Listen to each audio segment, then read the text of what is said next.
जय श्री कृष्ण। आप सभी को माघ मास अमावस्या की ढेरों शुभकामनाएं। प्रिय दर्शकों, आज के इस वीडियो में हम बात करेंगे विशेष रूप से माघ अमावस्या की, जिसे मौनी अमावस्या भी कहा जाता है।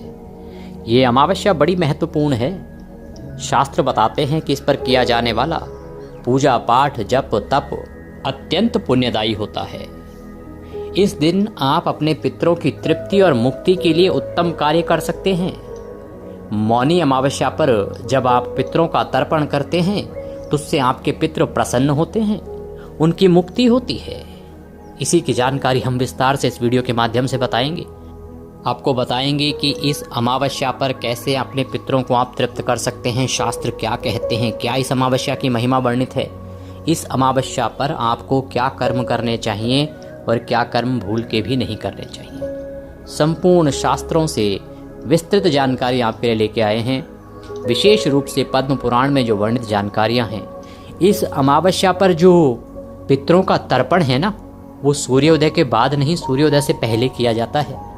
बताएंगे क्या कारण है, कब करना चाहिए, क्या समय रहेगा, साथ ही इस अमावस्या का व्रत कैसे करना है, ये अमावस्या कैसे आपको करोड़ गुना पुण्य दे सकती है। गंगा के स्नान का बड़ा महत्व है और गंगा में कौन सी वो 3 वस्तुएं हैं जो आपने अगर प्रवाहित कर दी तो ये आपकी 10 पीढ़ियों को तार देती है। इस प्रकार से बहुत सी और जानकारियां हैं जो शास्त्रों में वर्णित है और इस वीडियो में हम बताने वाले हैं। जानकारी आरंभ करते हैं। आपसे निवेदन है कि वीडियो यदि थोड़ा सा भी उपयोगी लगे तो कृपया एक बार लाइक अवश्य कीजिएगा। अपने पितरों की तृप्ति के लिए और भगवान श्री कृष्ण की प्रसन्नता के लिए कमेंट बॉक्स में अवश्य लिखिएगा जय श्री कृष्ण या ओम नमो भगवते वासुदेवाय। आप देख रहे हैं देवभूमि ज्योतिष संस्थान का प्रतिष्ठित यूट्यूब चैनल देवभूमि धार्मिक। हम यहाँ पर सभी व्रत और त्योहारों की सही शास्त्रीय जानकारी प्रदान करते हैं। ज्योतिष शास्त्र और पंचांग के आधार पर आपको बताते हैं कौन सी तिथि कब है, व्रत आदि कब करना है, क्या विधि है, क्या नियम है और क्या गलती नहीं करनी है। यदि आप सभी व्रत और त्योहारों की सही शास्त्रीय जानकारी पाते रहना चाहते हैं तो कृपया चैनल को सब्सक्राइब कीजिए और बेल आइकन को प्रेस कीजिए। जब आप सब्सक्राइब का बटन दबाएंगे तो वहाँ एक घंटी का निशान बना हुआ आएगा, उसको अवश्य दबाइएगा, तभी आपको हमारे सारे वीडियो प्राप्त होंगे, अन्यथा आपसे जानकारी छूट जाएगी। तो आइए प्रिय दर्शकों, जानकारी आरंभ करते हैं।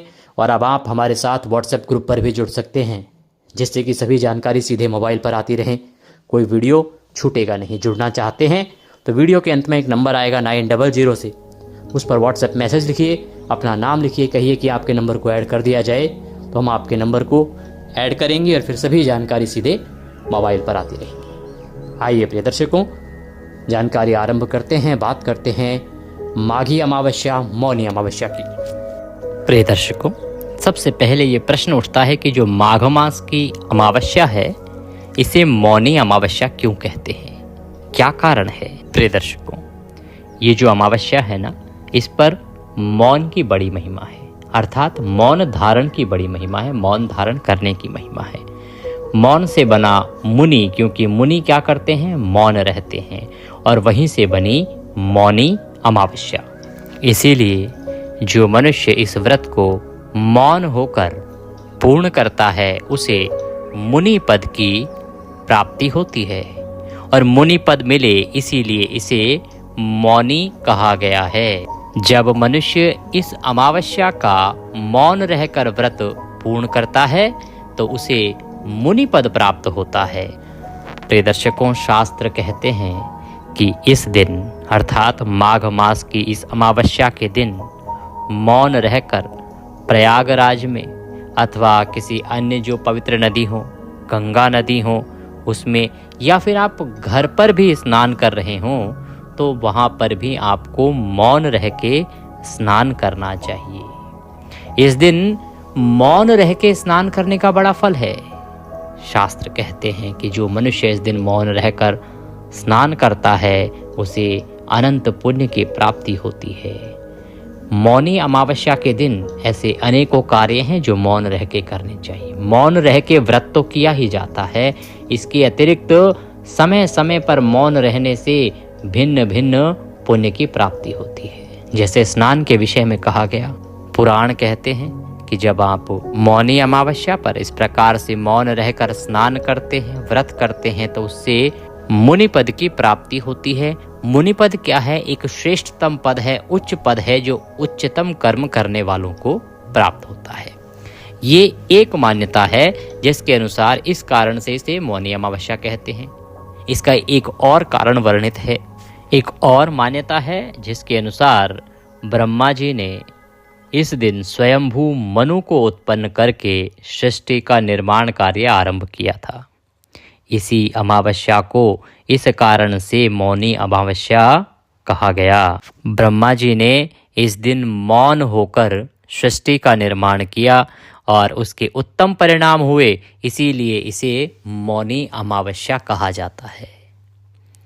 पद्म पुराण में वर्णन आता है कि माघ मास के कृष्ण पक्ष की अमावस्या को सूर्योदय से पहले जो तिल और जल से पितरों का तर्पण करता है, वह स्वर्ग में अक्षय सुख भोगता है। इसको समझिए आप कि देखिए, जब आप स्वर्ग में रहते हैं ना, तो स्वर्ग में जब आप रहते हैं तो कुछ ही समय के लिए रहते हैं, जब तक आपके पुण्य रहते हैं। क्योंकि जैसे बैंक में पैसे जब तक रहेंगे तब तक होटल में रह सकते हैं, वैसे ही स्वर्ग में तब तक रहेंगे जब तक आपके पुण्य जीवित हैं। जैसे जैसे पुण्य धीरे धीरे समाप्त हो जाएंगे, आपको वापस आना पड़ता है। परंतु जो मनुष्य माघी अमावस्या पर सूर्योदय से पहले पितृ तर्पण आदि कार्य करता है, उसे अक्षय पुण्य की प्राप्ति होती है और अक्षय पुण्य प्राप्त करके वो सदा के लिए स्वर्ग में वास करता है। अक्षय, क्योंकि वह पुण्य कभी समाप्त ही नहीं होता, नष्ट ही नहीं होता, तो उसे सदा सदा के लिए स्वर्ग प्राप्त होता है और आपके पितृ तो तृप्त होते ही हैं। इतना अद्भुत फल है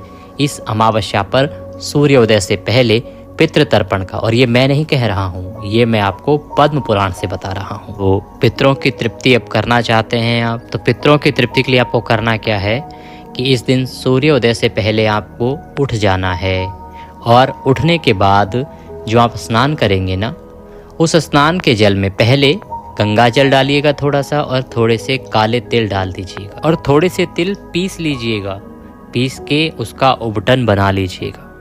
मैं आपको महिमा बता रहा हूँ जो पुराण में वर्णित है, आप कर पाएंगे तो बड़ा कल्याणकारी होगा।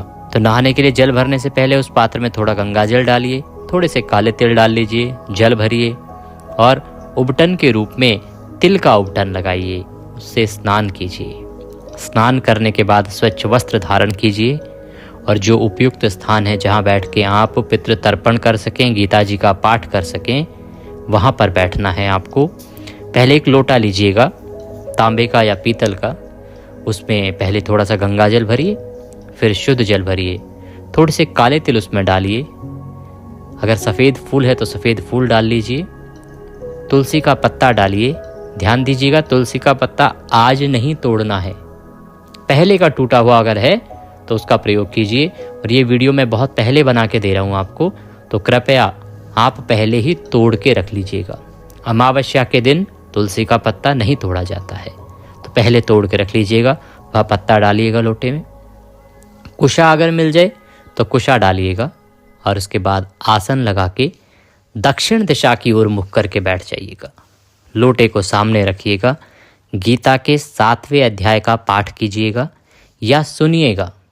मैंने आपके लिए अपलोड किया हुआ है, आप सर्च कर सकते हैं यूट्यूब पे कि गीता का 7वां अध्याय बाय देवभूमि। आपको बहुत सारे अध्याय मिल जाएंगे, उनमें से कोई भी सुन लीजिएगा, क्योंकि सारे मेरे ही द्वारा सुनाए गए हैं।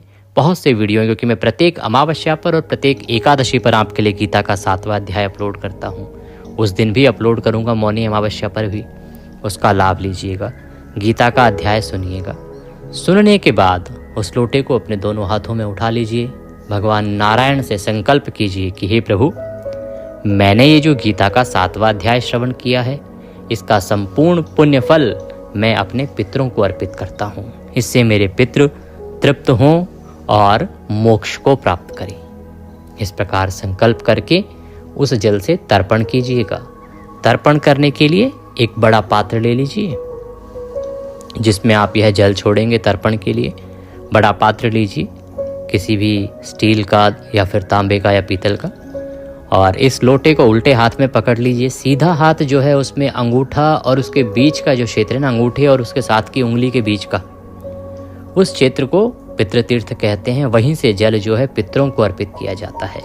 तो दक्षिण की ओर मुख करके आप बैठे हैं और ये जो धार गिराएंगे आप दूसरे पात्र में, जो जल छोड़ेंगे ना सीधे हाथ में अंगूठे और उंगली के बीच के यहाँ से, तो वह धारा जो है वो दक्षिण दिशा की ओर ही जानी चाहिए। इस प्रकार से यह आपको तर्पण करना है। मंत्र क्या बोलेंगे?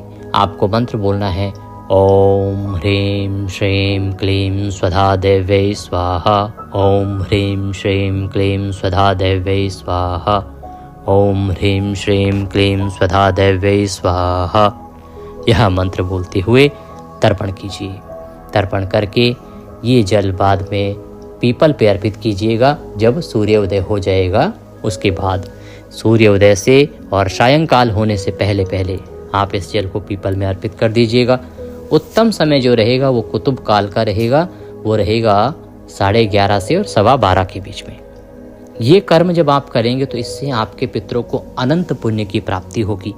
और आज मौनी अमावस्या है। आज के दिन इस कर्म को करने से फल कई हजार गुना बढ़ जाता है। तो ये कर्म आपने अवश्य करना है। अगर आपने ये पितृ कर्म कर लिया तो जैसा कि पद्म पुराण में वर्णन आया है, आप तो निश्चित ही स्वर्ग में अनंत फल भोगेंगे ही। आपके पितृ भी तृप्त हो जाएंगे, प्रसन्न होंगे, और पितृ प्रसन्न होंगे तो आपके जीवन के संकट कट जाएंगे। अगर आपके लिए संभव हो तो उसी स्थान पर बैठकर आप अपने गुरु मंत्र का जाप कर सकते हैं। ओम नमो नारायण का जाप कर सकते हैं। ओम नमो नारायणाय, ओम नमो नारायणाय। बड़ा उत्तम फल है माघ अमावस्या, मौनी अमावस्या के दिन। इसके बाद शास्त्र कहते हैं कि जो मनुष्य इस दिन तिल की गाय अन्य सामग्री सहित ब्राह्मण को दान करता है, वह मनुष्य स्वर्ग लोक में अक्षय सुख भोगता है। तो क्या कीजिएगा कि तिल की गाय बनाइएगा। तिल की गाय 1-2 दिन पहले ही बना के रख लीजिएगा और उसके सहित कुछ और सामग्री भी देनी है, लीजिएगा। गोल लड्डू सा बना के उसकी गाय बनाने का प्रयास कीजिएगा। बन जाए तो बहुत उत्तम है। अगर गाय ना बने तो थोड़े से तिल ले लीजिएगा। तिल के साथ में गुड़ ले लीजिएगा। तिल, गुड़ और अन्य सामग्री भी कही गई है ना, तो अन्य सामग्री के रूप में जो सीधे का सामान होता है ना, जिसमें थोड़ा सा आटा, दाल, चावल, चीनी और दक्षिणा, ये रख के किसी भी वेद पाठी सदाचारी ब्राह्मण को ये दान दे दीजिएगा। ये दान आपको अक्षय पुण्य प्रदान करेगा और स्वर्ग में सदा सदा के लिए वास देगा। इससे आपका ये जो जीवन है ना, ये तो संवरेगा ही, क्योंकि जब आपके पुण्य कर्म बढ़ते हैं, आपके पितृ तृप्त होते हैं, तो जो आपका जीवन है उससे दुखों का नाश होता है, मनुष्य को सुखों की प्राप्ति होती है। इसीलिए आप इस कर्म को इस अमावस्या पर अवश्य कीजिएगा। बहुत अधिक मेहनत नहीं है, बहुत छोटी सी मेहनत है, थोड़ा सा समय लगेगा, लेकिन इसका जो फल है वो शास्त्रों में अनंत कहा गया है। देखिए आगे शास्त्र क्या कहते हैं। शास्त्र कहते हैं कि जो मनुष्य अमावस्या के दिन, माघी अमावस्या के दिन ब्राह्मण को अन्न, धन दान करता है, उसे सदा लक्ष्मी की प्राप्ति होती है, उसे लक्ष्मी कभी नहीं छोड़ती है। तो आप किसी भी अच्छे ब्राह्मण को, ध्यान दीजिएगा, जिसको आप दान दे रहे हैं ना, वो एक अच्छा ब्राह्मण होना चाहिए। वेद पाठी हो, वेदों का पाठ करता हो, भगवान का भजन करता हो, सदाचारी ब्राह्मण हो, उसका आचार जो है वो उत्तम होना चाहिए। जब आप उत्तम कर्म करने वाले ब्राह्मण को दान देंगे तो आपको लक्ष्मी जी कभी नहीं छोड़ेंगी। सदा आपके घर में लक्ष्मी जी का वास रहेगा, सदा धन के भंडार भरे रहेंगे। तो इसलिए इस दिन आप ब्राह्मण को ये वस्तुएं दान अवश्य दीजिएगा। दक्षिणा दान देने से आपको अनंत पुण्यों की प्राप्ति होगी। ये तिथि ना बहुत बड़ी तिथि है प्रिय दर्शकों, ये साधारण तिथि नहीं है, इसे युगादि तिथि कहा जाता है। कुछ जगह वृतांत आता है कि इस तिथि से द्वापर युग की शुरुआत हुई थी, और कुछ वृतांत बताते हैं कि इस दिन से कल युग की शुरुआत हुई थी। तो ये युगादि तिथि है। तो शास्त्र कहते हैं कि यदि युगादि तिथि हो और सूर्य मकरस्थ हो, अर्थात सूर्य मकर राशि में गोचर कर रहे हों, सूर्य मकर राशि में हो, तो ऐसे समय पर मौनी अमावस्या का महत्व और अधिक बढ़ जाता है। और इस बार ऐसा ही योग है प्रिय दर्शकों, इस बार ऐसा ही योग है, क्योंकि 14 तारीख को सूर्यदेव मकर राशि में प्रवेश कर रहे हैं और मौनी अमावस्या उसके बाद आ रही है। इसीलिए मकर में गोचर करेंगे सूर्यदेव और मौनी अमावस्या का योग है। शास्त्र कहते हैं कि यदि किसी मनुष्य के कुल में, किसी भाई बंधु के कुल में, किसी मित्र के कुल में, किसी गुरु के कुल में किसी को अच्छी गति प्राप्त नहीं हुई है तो ये तिथि बहुत उत्तम है उसकी गति करने के लिए। और यदि किसी की कुंडली में, किसी के जीवन में पितृदोष है तो उसके निवारण के लिए भी ये तिथि बड़ी महत्वपूर्ण है। मकरस्थ सूर्य हैं और माघी अमावस्या है, इससे उत्तम योग बनेगा नहीं। इसका भरपूर लाभ लीजिए। अगर आप इस दिन तर्पण करेंगे तो आपको विशेष लाभ प्राप्त होगा। मान लीजिए आपके ही कुल में कोई हो या आपको लगे कि आपकी माता के कुल की तरफ से कोई ऐसा है जिसका ऐसा देहांत हुआ है कि संभावना हो कि उसको अभी तक मुक्ति नहीं मिली होगी, तो आप ऐसे व्यक्ति के लिए पिंडदान करवा सकते हैं, तर्पण आदि करवा सकते हैं गंगा नदी के किनारे। बड़ा उत्तम फल प्राप्त होगा।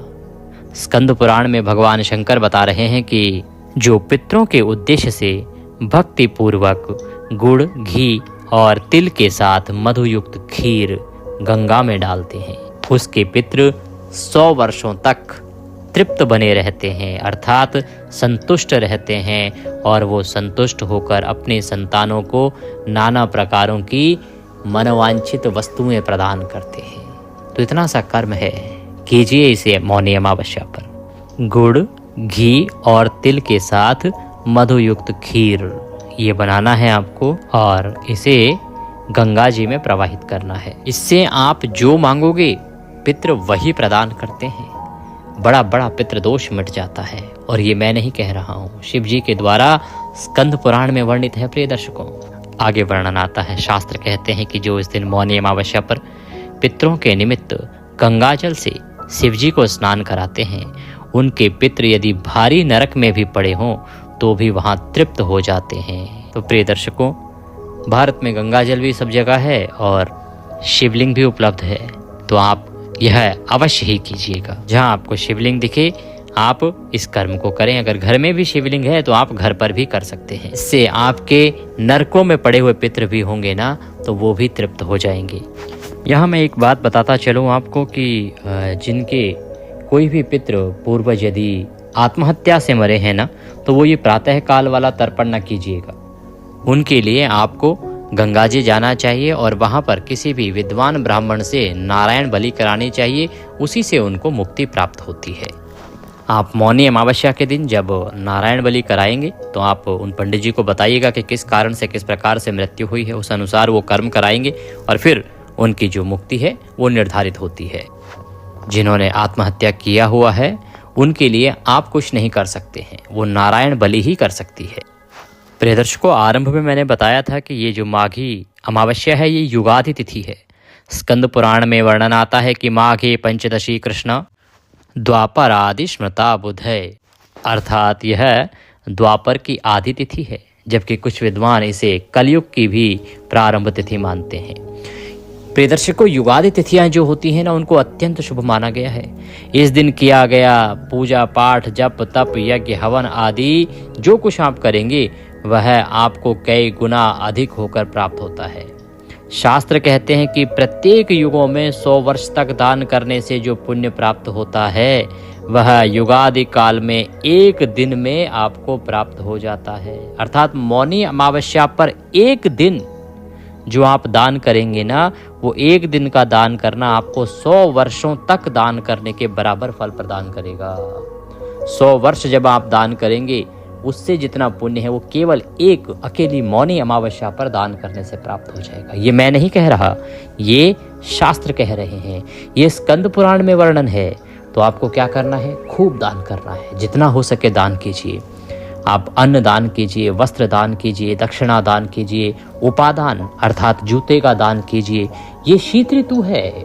इस शीत ऋतु में आप अगर साधु सन्यासियों के लिए केवल लकड़ी जलाकर अग्नि प्रज्वलित कर देते हैं जिससे कि उनका शीत दूर हो सके, उनको सर्दी से मुक्ति मिल सके, तो वह भी अत्यंत पुण्य प्रदान करता है। आप रजाई, कंबल आदि जो वस्त्र हैं वो प्रदान करें। काले तिल और गुड़ के लड्डू बनाकर लाल वस्त्र में बांधकर वो आप दान करें। और इस दिन गाय को दान करने का भी बड़ा फल है। आप गौशाला में जाइए, गाय को चारा खिलाइए या आप स्वयं सेवा कीजिए, उत्तम फल कहा गया है। गोधूली को इस दिन अपने मस्तक पर लगाना अत्यंत कल्याणकारी है। प्रिय दर्शकों, इस दिन पीपल को अर्घ्य देकर पीपल की परिक्रमा करने का भी बड़ा फल है और दीप दान करने का भी बड़ा फल है। अब यहाँ पे कई लोगों के मन में प्रश्न आ सकता है कि पंडित जी, मान लो सुबह सूर्योदय से पहले तर्पण ना कर पाए, ना उठ पाए तो क्या करें? जो लोग सूर्योदय के बाद उठ रहे हैं तो आप बाद में भी तर्पण कर सकते हैं। ऐसा नहीं कि बाद में नहीं कर सकते, उसका भी पुण्य फल है, लेकिन सर्वोत्तम फल जो है वो सूर्योदय से पहले का कहा गया है।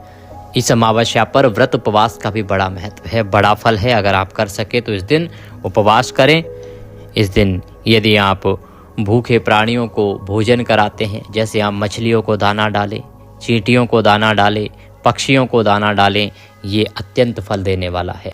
ये कर्म ना इतने कल्याणकारी हैं कि इससे आपको अक्षय पुण्य की प्राप्ति होगी।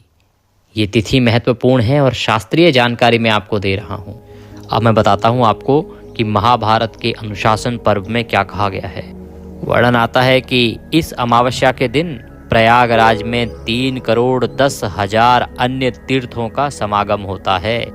अर्थात इस दिन मौनी अमावस्या के दिन सभी तीर्थ आकर, पृथ्वी आदि सभी लोगों के तीर्थ आकर इस प्रयागराज में स्नान करते हैं। इतनी अधिक महिमा है इस तिथि की। तो जो जा पाएं माघ में और अमावस्या के दिन प्रयागराज, तो अवश्य जाएं, बड़ा कल्याणकारी है उनके लिए। तो ये उत्तम जानकारी मैंने आपको भिन्न भिन्न पुराणों से प्रस्तुत की है। अब मैं कुछ सावधानियां आपको बता दूं। सावधानियों में मैंने पहले भी बताया है कि इस दिन कोई भी पत्र पुष्प आदि आपको नहीं तोड़ना है, अन्यथा बड़ा पाप लगता है। और दूसरे का दिया अन्न नहीं खाना है। ये दोनों कर्म इस दिन आपको नहीं करने हैं। दूसरे का अन्न नहीं खाना और पत्र पुष्प आदि नहीं तोड़ना, अन्यथा बड़ा पाप लगता है। हाँ, जो आपके भाई हैं, सगे भाई हैं, माता पिता हैं, आपके ससुराल है, ननिहाल हैं, मामा हैं या गुरु का घर है, इन घरों में खा सकते हैं। इसके अतिरिक्त यदि कहीं खाएंगे तो आपके पुण्य की हानि होगी। अब प्रश्न उठता है कि ये मौनी अमावस्या है कब? प्रिय दर्शकों, मौनी अमावस्या मनाई जाएगी 18 जनवरी को। दिन रविवार का रहेगा, तो इसीलिए नियमों का ध्यान दीजिएगा। रविवार के दिन पीपल पर जल आदि नहीं चढ़ाया जाता है, तो उन नियमों का पालन कीजिएगा। इसी प्रकार की अच्छी जानकारियाँ यदि आप मोबाइल पर पाना चाहते हैं तो आप अभी हमारे व्हाट्सएप ग्रुप पर जुड़ जाइए। जुड़ना चाहते हैं तो स्क्रीन पर नंबर आ रहा होगा 900 से, उस पर व्हाट्सएप मैसेज करके कहिए कि आपके नंबर को ऐड कर दिया जाए। हम आपके नंबर को अपने ग्रुप में ऐड करेंगे और उसके बाद ये सभी महत्वपूर्ण जानकारियाँ, वीडियो सीधे आपके मोबाइल पर आ पाएंगे और कोई जानकारी आपसे छूटेगी नहीं। तो अभी जुड़ जाइए। दक्षिणा स्वरूप यदि कुछ भी भेजना चाहते हैं तो स्क्रीन पर नंबर आ रहा है 900 से, उस पर भेज सकते हैं, या जो QR कोड दिया है उसको स्कैन करके भी भेज सकते हैं। आपसे प्रार्थना है कि बड़े सारे पुराणों को पढ़ने के बाद ये जानकारी एकत्र होती है, बड़े प्रयास के बाद, तो जितना हो सके इसे शेयर कीजिए, जिससे कि सभी लोगों तक ये पहुँचे और हमारी भी मेहनत सफल हो। ईश्वर सबका कल्याण करें। हरे कृष्ण।